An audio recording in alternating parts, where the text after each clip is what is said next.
Hi again, everyone, and welcome back to another very, very special episode of Once Upon a Turnbuckle. And this is one that I have been looking forward to for quite some time. We are talking 3 years in the making to get this guy back on, and we get to delve into a bit more of his story, what's going on. Some things have changed, some things have probably stayed the same. But I welcome back to the show Aaron Blanchard, Brewski no more, now Big Manager Blanch. Hello, Welcome to the buddy. show. How Welcome you back. doing? I'm good. I'm good.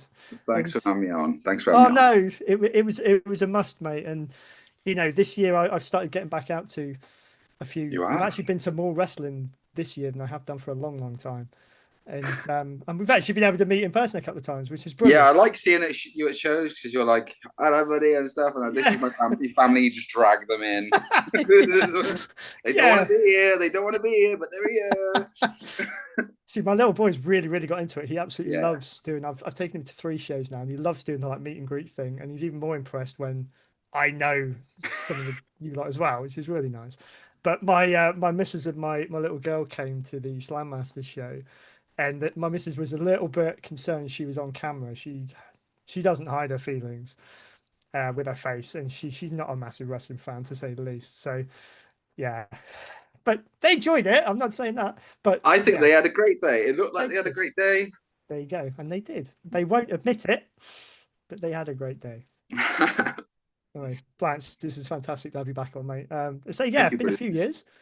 I had to look back Yeah. and say I didn't realize it'd been that long. So you know, the biggest I think change from last time, I suppose, is you're now on the outside of the ring, I am. rather than so much inside of the ring. So big manager Blanche, why the transition, Yes. firstly? So Yeah, it just kind of happened.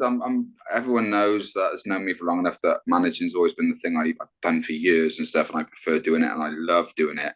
And an opportunity just randomly arose one day, and it just happened. It was the most organic thing ever, and we just rolled with it. And yeah, even the name came about yeah, live on a show. really, It was randomly on a show. it's very cool. So which James show? Ellis. Who's responsible for this then? So I was scheduled to be on a show that the match was cancelled. I didn't have anything on the show, but I was like a couple of days before. Um, I think we saw somebody and whatever was spoken, and he went, "Why don't you just manage James Ellis on the show? So you got something to do, just one off." So I spoke to James. We both went, "Yes," and it was kind of like, "Yeah, we'll do one off. We'll have a laugh, Yeah. like brilliant." Yeah, it was a match against Derice, so James Ellis versus Derice, and what just happened, and it was just brilliant. And It just kind of stuck. and you complement each other so well. I mean, to be fair, out of everyone that I see on this kind of circuit at the moment, I think James has got to be one of my favorite people to watch.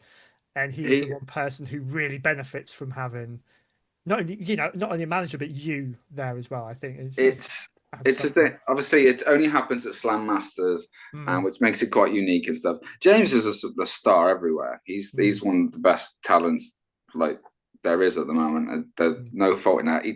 It's not like he needs me there, but it's a different kind of act to what you see in James Ellis elsewhere. Mm, And I think we complement each other quite well, and we have mm. so much fun doing it. The name Big Manager Blanch that came out on a promo he did before a match. Just Okay. random. He just randomly said it, and I was like, "We're sticking with that," because it was just Blanche, with Blanche. That was it. And then all of a sudden, he got the mic. Me and Big Manager Blanche haven't come out to this, but like come to the show to lose, and that was it. It kind of like Big Manager Blanche So just stuck. It was just random. It's been natural and I love organic, and that. that's the best thing about it. And we have Yeah. so much fun. We have so That's much fun. you don't see that. And see, I don't go to all the promotions, obviously, but you don't see managers still quite as prominently as we used to when we grew up. And we'll get into like the Yeah. old stuff as well in a bit. But sort of, I suppose, how does that give you a little bit more kind of freedom because no, not many people are doing this now. Yeah, I feel quite unique in a way. There isn't many of us around doing it. There's only literally a handful in the UK and stuff that manage. Mm, Um, and my acts are so different compared to everyone else's anyway, because mm, I'm just playing a complete goof. I think that is the best word to describe Big Manager Blanch. Is Yeah. that he's a goof, right? He's just lucky to be there, you know. Yeah. Yeah. And yeah, I get involved. I do as much as I can, but the focus is still on James, and it doesn't take Yeah. away from anything that he No. does. And I think that's the art form of it. Is he's very much the steak, and I'm just a Yeah. little bit of salt and pepper at the end. So you know, Adding the that's spice. yeah, Yeah. I'm the little bit at the end. Yeah, he's very much the main event. I'm just happy that like it's just we have so much fun, and we have to be part of some amazing matches as well. Really, really helps, and it's a unique act. I know Slam Masters like having unique acts, Yeah. and yeah, we very much are. We very Yeah. much are. And So I did speak to, I think I mentioned before we came on, I've only ever spoke to one other wrestling manager. That's fairly yeah, recently. That's Buddy Sotelo. And he actually put up a good point. What you just touched on, what you've just said there about the balance between not detracting, having enough of a presence yourself outside the ring, but not detracting from what is happening in the ring. Are you yeah. doing anything consciously to do that? No, it's just all about being. To never overshadow the person you're working with or working for, I suppose. Mm, It's still all about them. So everything you do is for them, is to mm, emphasize what they're doing. So if you're going to do a cheat, it makes them look better. It doesn't make you look bad. It yeah. makes them look better.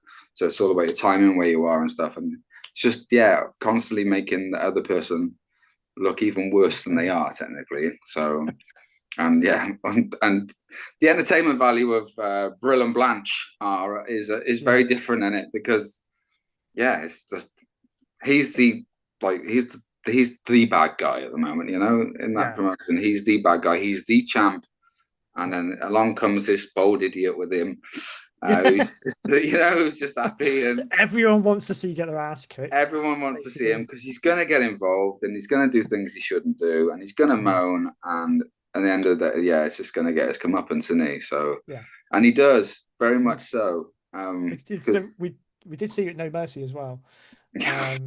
With and you had a great spot at the end with Eugene, which I know was probably a nod back to a moment you had with him previously a number of years yeah, back. I worked with him about 17 years ago, and we basically the kind of same thing kind of happened. It was the end of the show, and I was managing, and I was still in the ring, Mm. and I got myself a stunner that day, 17 years ago, and then I got one recently as well, which I thought was a bit unfair, to be honest. But you probably deserved it, mate. I'm not being Wrestling's full funny, but circle sometimes. he obviously remembered you as well. So I guess he did, yeah. Yeah, Eugene. Ooh, Eugene. now I've got to say, stick with the No Mercy show for a moment because your role in that, when you spoiler alert for anyone who hasn't seen it, I do apologize, but there's no way I can really skirt around it. You ended up as the special guest referee Yeah, for one of so the main matches that night. No Mercy and VCW is very different. So Mm, Big Manager Blanch isn't as Big Manager Blanch as he would be elsewhere. He's more of an Aaron Blanchard. He's more of a corporate character. He's a yeah, little bit more serious. He's still a bit of a goof. He's still a bit of a he moron. is. Yeah, But he is a moron that holds this. So I love the fact that you just carry that around with you all day, do you? yeah, so Yeah, he's a cool. moron that holds that, which makes him the his it's the VCW worldwide title. Um, it's no longer the heavyweight championship; it's the worldwide title because I made it famous.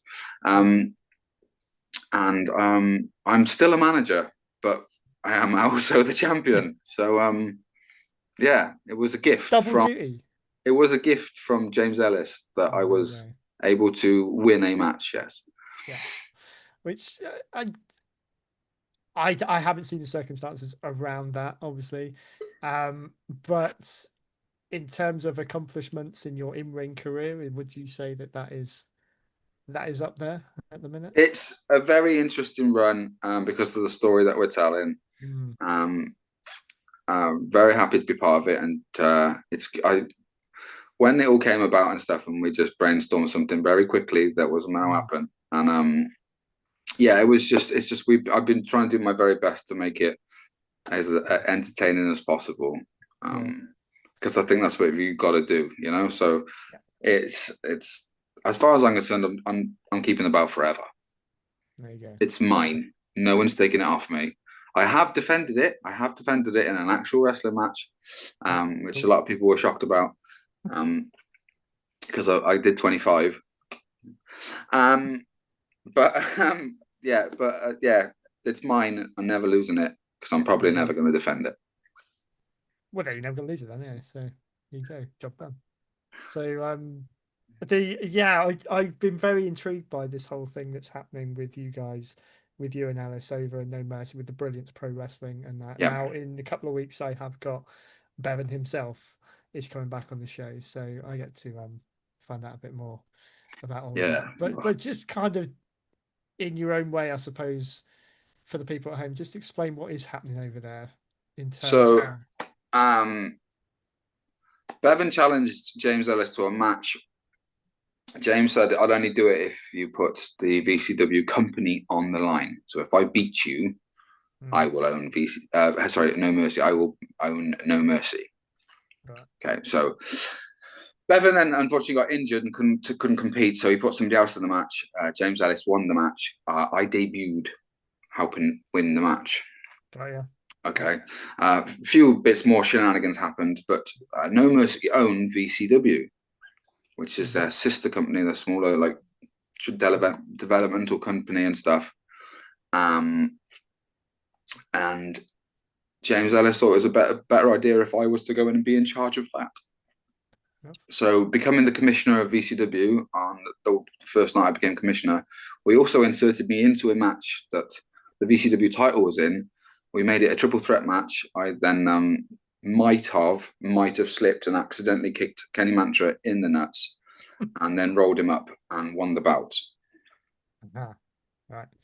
Uh, Hence the heat that you right you've got because again I've there are gaps in my knowledge in all of this because I wasn't keeping up with it when it was all going off. But yes, that would explain the heat between yourself and Mr. Mantra then.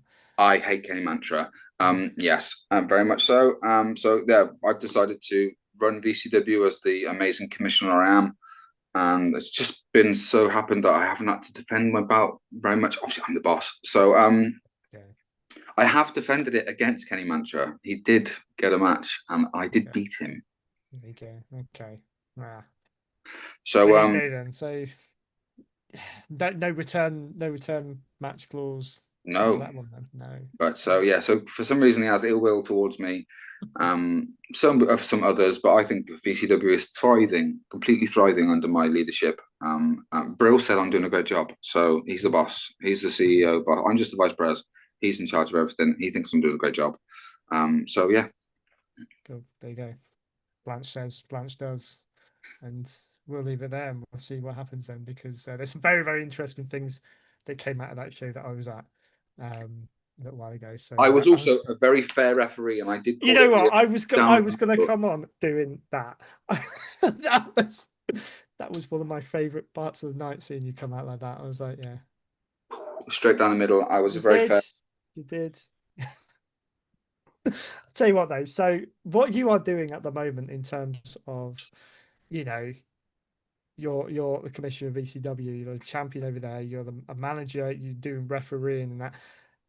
This is a very, very has a very, very old school feel to it, which is making me, as an old school wrestling fan, very, very happy because as disillusioned as I am with what's happening on TV, I can go and I can watch it live, and there's guys like you actually bringing this kind of quality back, which I absolutely loved. Thank Um, you. the roots then, if we talk about Big Manager Blanch as an entity, what are the The inspirations behind? so the inspiration behind Big Manager Blanch. I've got lots of inspirations manager wise. I've been a massive fan and studied them for many years. Obviously, Bobby the Brain Heenan is my complete hero. But there is a list of others that go into that because of their own qualities and stuff. Mm, But the inspiration behind Big Manager Blanch was me and James Ellis randomly at the beginning of his career talking and stuff. And we were watching, and I can't remember what it was, and the conversation came up about Steve Carino. Okay. Right, about Brill being a little bit Steve Corino, right? Okay. And then following that, obviously, is Jack Victory. Okay. So Jack Victory being the manager of Steve Corino in ECW, Yeah. that's kind of me and Brill, kind of Oh, okay. roughly based on the goofiness of Jack Victory. That's he's there to help, but he's rubbish.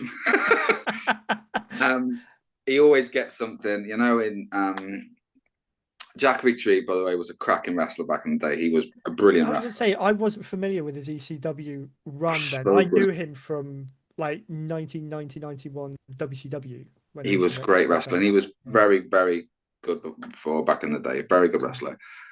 Carino being a forgotten hero, I think, of that era of how good Mm. he was as a heel. He was the top. That stuff that he did in ECW was Mm. phenomenal. Never get the real credit it does. And the guy's great. So yeah, we kind of based it on like that as a joke. Like one day, like Okay. me and Carino, like kind of thing. And yeah, it was kind of just stuck, and it's kind of like just morphed itself naturally from what we've watched and seen and stuff, and to us just thinking, oh, should we try this? Yeah, Like, that's really cool though. I know you know, yeah, we caught up before we started recording, yeah, and you said your inspiration was going to be a surprising one. I would not have got that, mainly because yeah, I didn't have the knowledge of it, but not a name that you hear battered around a lot when you talk about kind of iconic managers and things like that. It's just not a yeah. name that's there. We've nicked things some others as well. Like we've Mm. seen the towel gimmick. With what Mr. James throws Perfect the and yeah. So a obviously little bit like Mr. Perfect and Bobby Heenan used to do. we've Yeah, nicked yeah, that, yeah. but Heenan always caught it perfectly. Me, not so much, You right? fumble it. Yeah, So we yeah. have to do it. So like, are you ready? I'm gonna do it now, and that's how it started. And the last time we did it, everyone cheered. So when we thought like, yay, everyone, I was like, oh, what's going on here? So people expect it now of just Okay. yeah. That's so you weren't meant to fumble that I whole spot fumbled the very or first. I think I fumbled the very first one. He okay. threw it. I wasn't paying attention. I was being Blanch. You know. But then it comes to the point where he was like, "Are you ready?" Mind you, So, you couldn't stuff that up time and time again because it would just so make you look yeah. Fair yeah. enough. So it's evolved into the first one when the second one when he went, "You ready?" So Yeah. it stopped me, pause, and then he did it. Catch me celebrating, everyone else going, "What's going on?" To it now Mm. being it happens, and everyone goes, "Way!" So yeah, That's brilliant. that's just how it. That's just one of the goofiness of it all. Like you know, Okay. I get in the ring and try and Mm. protect him as much as possible, and certain things are happening. Mm. They backfire eventually. You know, I get kicked out most of the time. Um, You, you become a part as an important part of the match almost. You're another cog that they can use to tell a story almost, isn't it? yeah, And it's a real lost art. I think I spoke to but the first time I spoke to James a few years ago, the thing that I said to him what I loved about what he was doing was I didn't see decent heels around mm. these convincing heels. What he was doing with the promos and stuff was fantastic. It was really new for me. It was new but old. He's so good. Such a good student of the game. Mm, Um, I know that's a bit of a cliche thing to say, but he really is. mm, He eats it, breathes it. Um, we speak daily. mm, There's always something wrestling wise, and we still send each other clips and stuff and whatnot. And we still mm. talk about adaptation and evolving and what just things Yeah. like that. Of can we do this? Can we do that? Or could I do this? Could I do that? What can I do here? It's still Mm. stuff that we just it's general. Just if he constantly wants to be better, every match Yeah. he's going to be better than the last one. And that's Do, just that's just how he is. His work ethic is really, really good. do you pull on things that are or take inspiration from things that are happening in the main product today or is I think you have to be looking at main product to keep relevant because of social media, everything moves so quickly. mm, You've got to be able to go with it as just as yeah. quick. But then also we've got this massive back catalogue of all those years of stuff that's completely forgotten now. Yeah. It shouldn't So be. it all comes round. Hence, like the Goofy Manager, it all can come back round Mm. and I'm not doing anything that no one else has not already, people haven't already done. So No, no. But it's, I mean, for people like myself, it is these little nods to what we grew up with. And I think, thinking I haven't, I keep saying it, I haven't really watched anything current for a long, long time. yeah, For any regularity, but there seems to be a real absence of these figures that play a part in the matches, like managers and that. Paul Heyman is probably, I would say, the last of that kind that are around. yeah. Um, Heyman's a difficult one to think because as a manager, as Paulie Dangerously, he was excellent. yeah. Then obviously, as he's evolved over the years, when he became the advocate, Mm, he never physically had to get involved in a match. He was literally just there to speak. He was never yeah. because he was managing the person that didn't need any help. Yeah, that's good. When you manage Brock Lesnar, you don't need anybody to do anything for you. You Brock Lesnar. No. Yeah.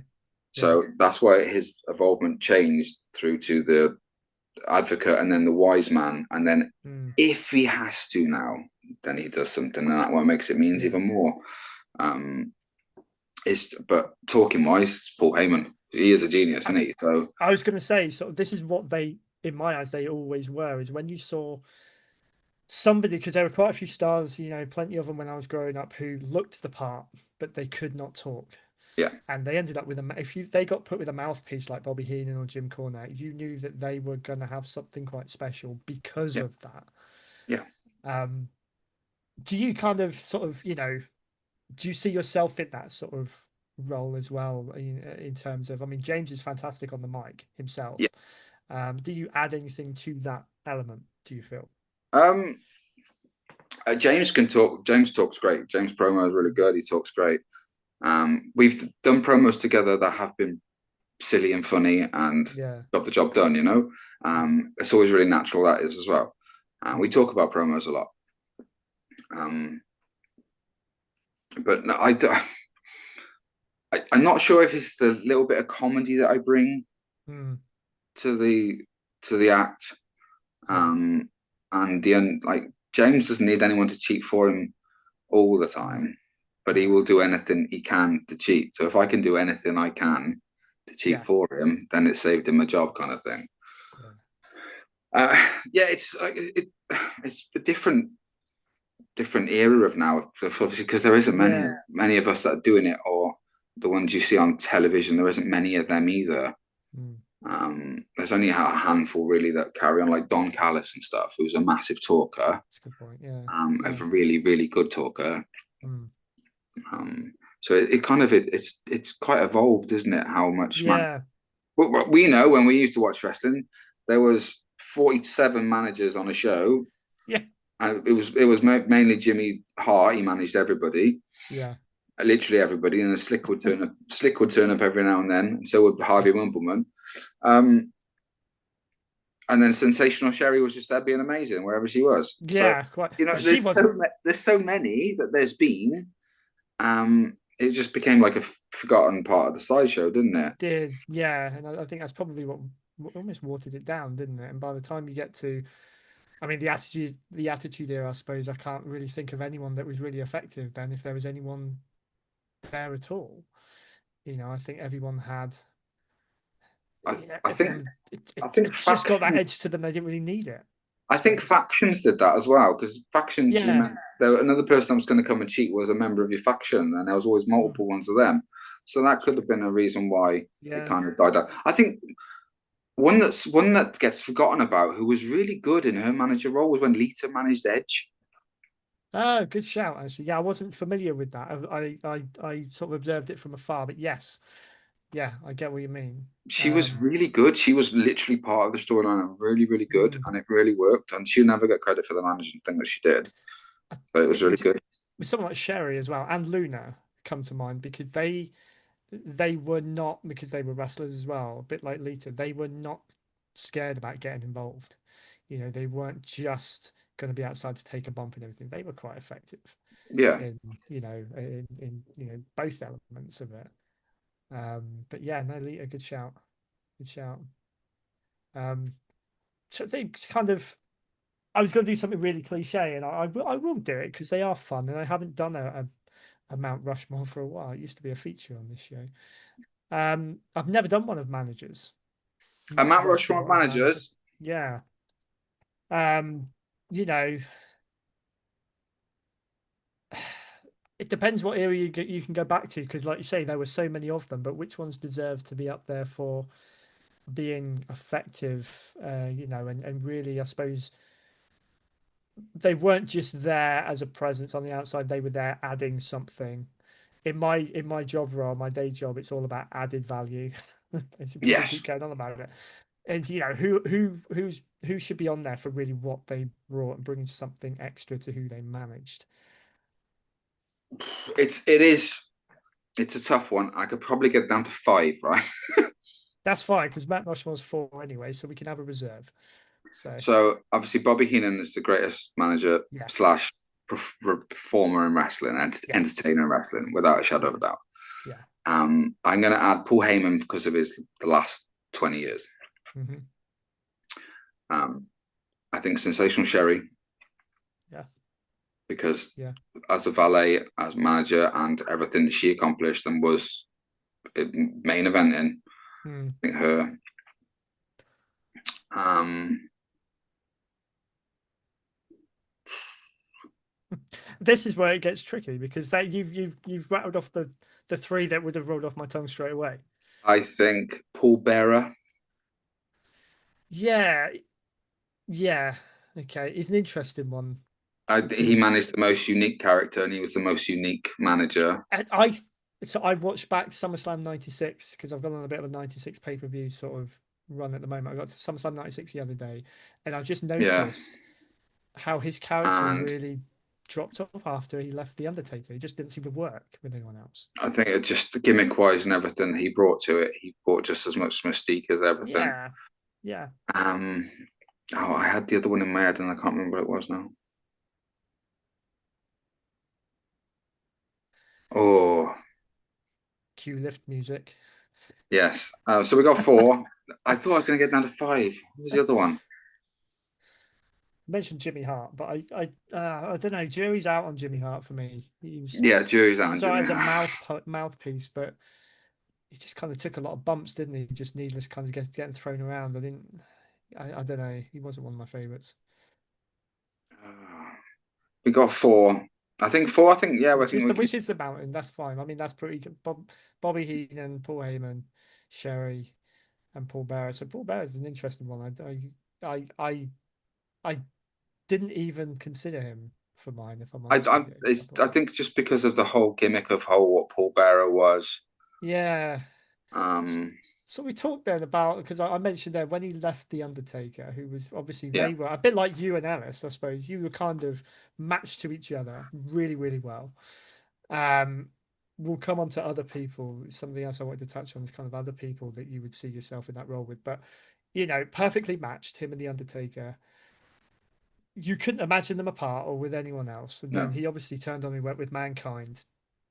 I didn't. It seemed a bit random to me because I don't think his character changed then over the next year. Anyway, Paul Bearer, he lost that kind of mortician yes, look. I don't know, it just didn't work as well. It just seemed like they were putting him with, and when he put him with Vader, it just he didn't have that same kind of link to the guys that he was managing then. no, he didn't. No, um, it's that unique act that maybe they shouldn't have changed, but I can see they had, why they did. but I they had. suppose let's give it a go and see. And I don't know. Yeah, I don't think the Undertaker was all the same after that. I think I might have to put the fifth one. Might have to be Cornette. Good shout. Yeah, sorry. I normally Yeah, put him straight in, but the Paul Bearer situation is yeah. so unique, and I think he will never get the full credit. There's a couple of others that are just really good. Like I think Classy Freddie Blassie was amazing. Yeah. Um, Lou Albano because he refused to be fired for so many years. Mm. Um, there's a few, but like you've got to think like as well with Paul Bearer, he was Percy Pringle for all those years before. He was. You do forget that actually. Yeah, and I am still all the time. I'm learning about all these other guys that he managed um, before he was Paul Barrett, and also since as well, because he went Yeah, down. He did the Percy Pringle thing on the Indies yeah, as well. He managed LA Knight or Eli Drake as he was then, which I thought was fantastic. It's such a cool nugget of information to kind of stumble across. Brilliant. But yeah, There was just so many from that one amazing era. I could talk yeah, about the qualities of all of them, and there's loads of other ones. Like I said, there's Slick, Harvey Wimpleman, there's Jimmy Hart. There Mu- was loads, wasn't there? Really? it was odd to see a heel in those kind of late 80s, early 90s era who didn't have a manager. It's Yeah. almost like they had a few managers around and they just scooped up everyone at some point. Um, There was like Kimchi. There was um, Gary Organic. Hart. Gary Hart was the manager. A Grand Wizard. There Ga- was Gary baby, Hart's a good shout.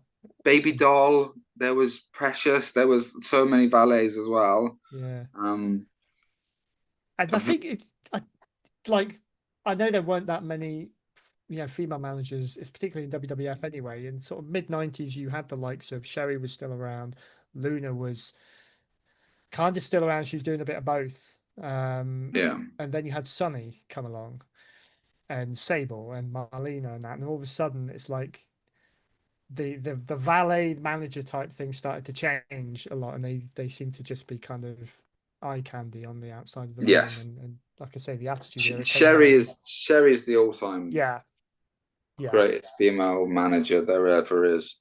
yeah, Um, yeah. I mean, I think putting her with Shawn Michaels at the beginning of his solo run is quite possibly what gave him that real surge at the beginning there, because that's one of my favorite Shawn Michaels, the '92 Shawn yeah, Michaels when he had Sherry. I think that was amazing heel stuff same, because they needed yeah. heels then, they didn't have any, and I think that never gets the credit either because he was so good at that part. That was Um, one of the most shocking moments for me as a kid, and it really, really stuck with me. When I saw it in the yeah, magazine, the fact that just that image of him sending him I through think the it was how just an did he do it iconic as look well? as well. Just an iconic Yeah, look as well when he changed everything, and yeah. yeah, it's my favorite Shawn Michaels out of all of them because obviously Shawn I Michaels, but that's my favorite Shawn Michaels. Yeah, same. Yeah, and he had that real cockiness about him. He did anyway, but again, watching back the 95, 96 stuff when he turned face, I loved it as a kid because I could cheer him and not feel bad about it. But he just lost that real sort of cockiness, and he never quite got that back. Even in No, DX, I don't think he never had it the same. Um, yeah, a favorite Bobby Heenan moment. I think everyone's got their own. It's always in there. He is one of the best at pretty much everything he did. I think there's obviously the Weasel suit is pretty incredible. Yeah, The Weasel suit is pretty incredible. His favorite moment on telly, I like the one with them him and anything with Gorilla Monsoon. yeah, they were, yeah, I think my personal favorite bit of work that he ever did was commentating on Rumble in well, 1992. that was exactly what I was going to say. I think it's the greatest cool. I think it's the greatest cool drum match there ever. Yeah, Rumble wise, it's the greatest cool Rumble. It's arguably one of the best cool matches ever, just because of how yeah, entertaining he was, yeah, and how he kept everything going for that. It's not the yeah. easiest match. They're not. I recently called a Rumble. It's really Okay. hard. It's really hard. Right? I was. But for him to do what he did, and him, I personally think him and Gorilla are the best The commentary team. best ones. Yeah. Everyone will argue it, and that's fine to have your opinion. I'm not going to say Mm, no to like the other guys, but they're just my mm, favorite.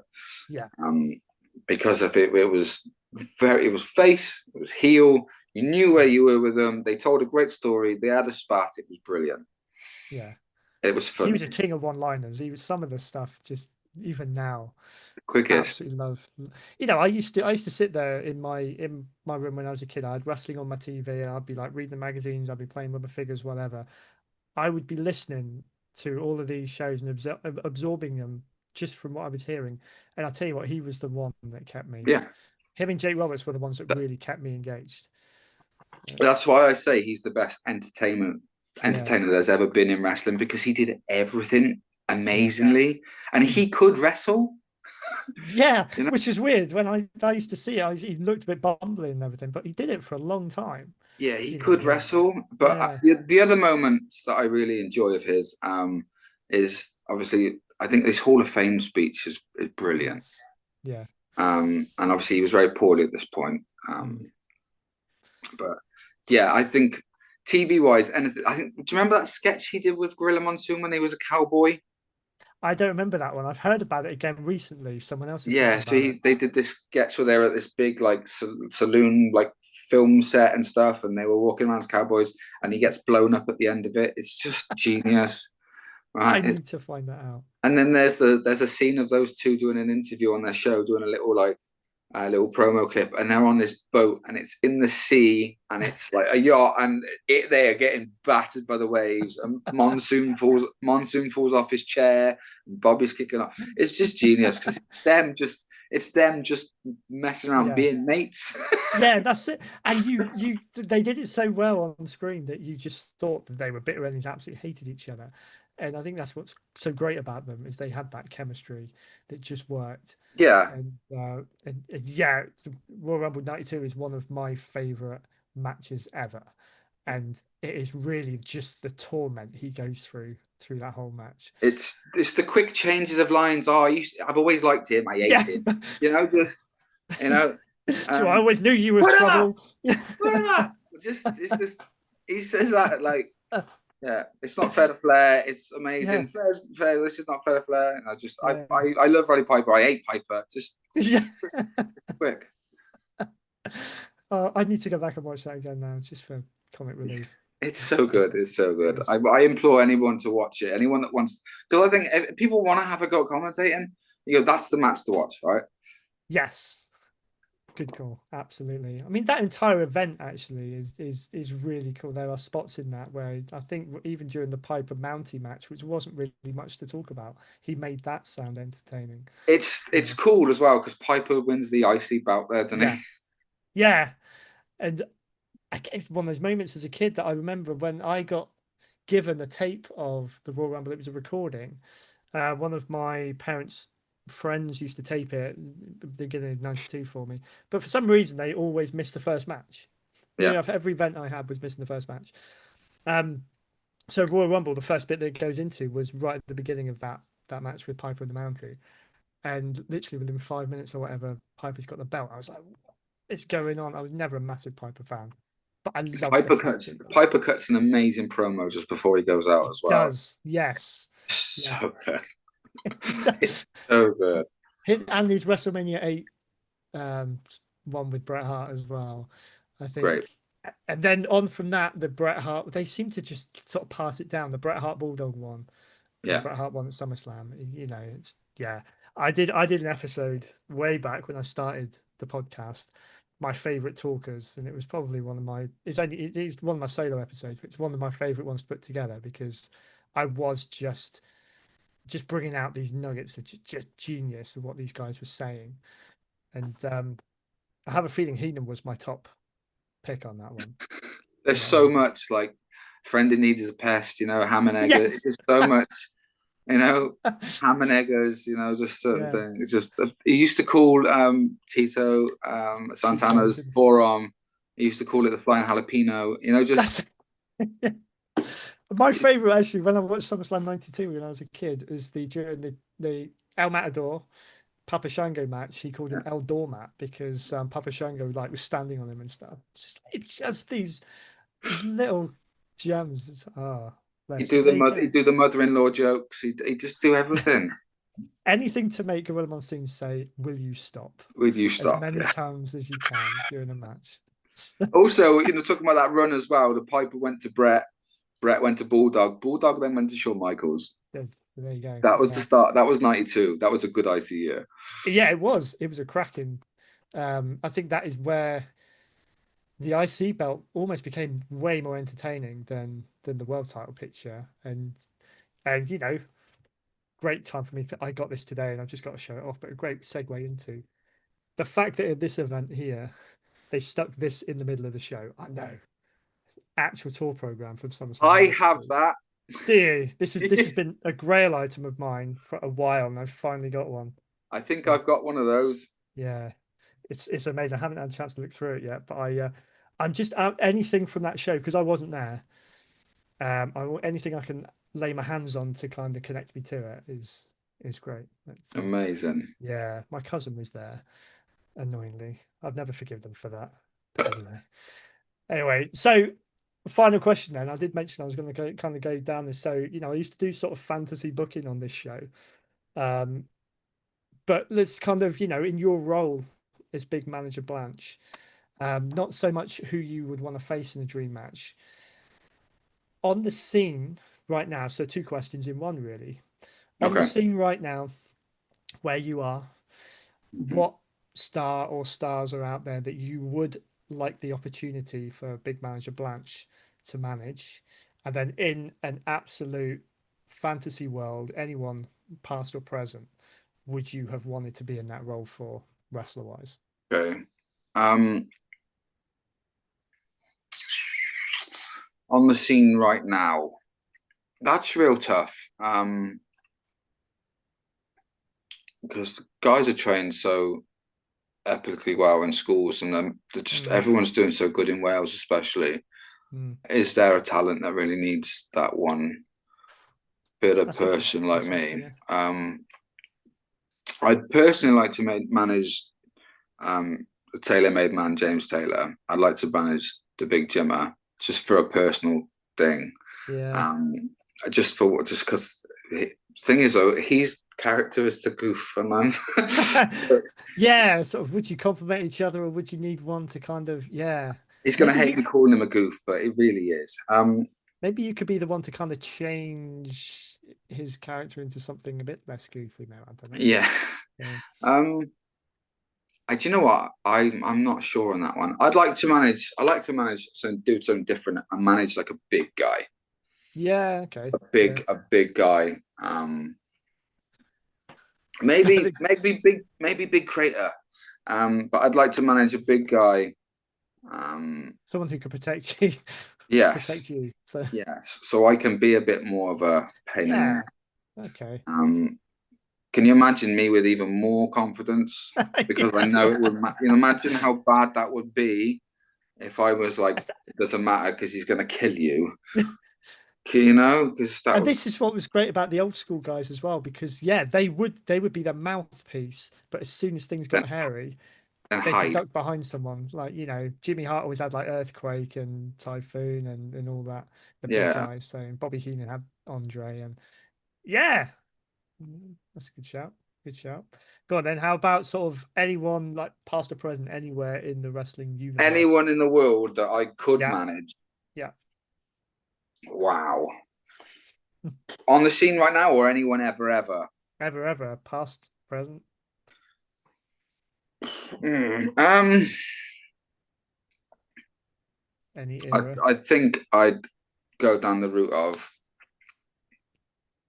I like to. I think working with Perfect would have been pretty amazing. Yeah, that's good. You'd Um, have to get that towel shot quite spot yeah. on. There's going to be the ones that I like watching, and I'm favorite. I tell you what, Mm. this is a crazy one. I'd love to have managed.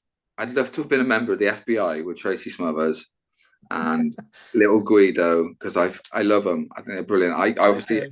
everyone knows I was friends with Tracy, so that would have been pretty amazing to Yeah, yeah. be a fake Italian one day to manage him because I also believe that Little Guido or Nunzio Mm, was probably one of the best wrestlers that there was in ECW. mm, He was incredible. He yeah. was amazing. Just watch any of his stuff. Some of the matches that he had with ECW were just phenomenal. Mm. So yeah, that'd be just to goof around with those guys would be brilliant. You That's very know, cool. Yeah. Well, that's what I'm after. I'd like being that little bit of difference, like a little bit of entertainment, because I Yeah. learned something long ago, right? And I think sometimes it's forgotten. Mm, Not everyone remembers the moves they saw in the night, no, but they no. remember the idiot they laugh at. Yeah. Yeah. And I tell you what, and it is, I've gone to see WWF once, back in the day, and there wasn't a massive amount of comedy in wrestling then or anything. I think up on the the big promotions and everything, you don't see it a lot. When you go to see the indie promotions, the local ones, there is a real sense of that because Yeah, it is quite can be family friendly in that and you can get away with that. And yeah, no, I'm all for that. I'm all for anyone who can go out there and make a fool of themselves to get And over. I'm more than happy to do that. That's like, Yeah. but honestly, people remember laughter more than they remember the end of a match. They remember the result of the match, but they can pick out that Yeah. one moment of funniness and silliness, and they will Yeah. remember that. Um, that's what Amazing. I'm here for. I like it. I like it. And Blanche, you have been that little something extra, that little something different of Thank entertainment for you. us tonight. Thank you so, Thank so you much very for much. being here. I do enjoy being that bloke. It's been amazing to have you back on, mate. And Thank you, my friend. Thank you. It's been good to see you. It's been good to see your shows this year as well. It's yeah, been really good. yeah, I'll definitely be out there again. I was hoping to get back up for the next Slam Masters one, but it's not going to happen sadly for me because we're in Bristol that day. Which, as much as I'd love to just jump over the bridge, Yeah. I wouldn't be able to. But There's not too many left of him either. So, okay, right. No, have you? Yeah. So okay, is that something we want to touch on now? Have you got no, a no, kind of a it's not. plan? But no. That's Oh, another okay. show for another day. Oh, that's fine. That is an I've excuse just to got bring you myself back on on. again now. Look, that's what I've done. I just That's got. it. That is absolutely fine. Leave that on the cliffhanger. Blanche, before you go, where can people find you, sir? Because you would have I made am. such an impression. I would love more than 4 followers. That'd be great. So, Instagram, Big Manager Blanch. Yeah, that's it. That's all you need. That's the one I do most of my stuff on. Big Manager Awesome. Blanch Instagram. I think it's Big Man Blanch on Twitter or whatever that's called You thought nowadays. you I could never think. have your full name on X anymore. It's always I something. don't really know, but it's there. But Yeah. Instagram is where I am. Um, Awesome. yeah, I don't do loads and loads and loads of social media, but it Awesome. appears every now and then. Yeah. So you know it's special when it comes out. That's what I It, find. So yeah, so when I am there, I'm there, and I'll yeah. spam the hell out of it for about 2 days. Then I get tired. I've run out of content already in 2 days. So That's fine. You're done then, and then you wait for the next big thing to I'm come up. not the best at social media. I'm a little bit old, So Yeah, I'm with you there. That is the one thing that I really do struggle with. You know, I love coming on here talking wrestling with people like yourself.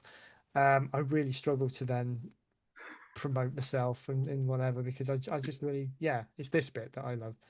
It's yeah, yeah. but it's Anyway, great. I'm glad you're back as well, brother. thank you, So mate. No, it's great to be back and it's great to have you back, and we will have you back again because we need to. By the sounds of it, we need to talk about the other end of your story when it has one day, yes. come round. No worries. Cool. Take it easy, bud. See you soon, brother. See you later. Take care. If you enjoyed this episode, please take a moment to like, share, and hit the subscribe button. Also follow us on Facebook and Instagram at Once Upon a Turnbuckle to keep updated about all future shows.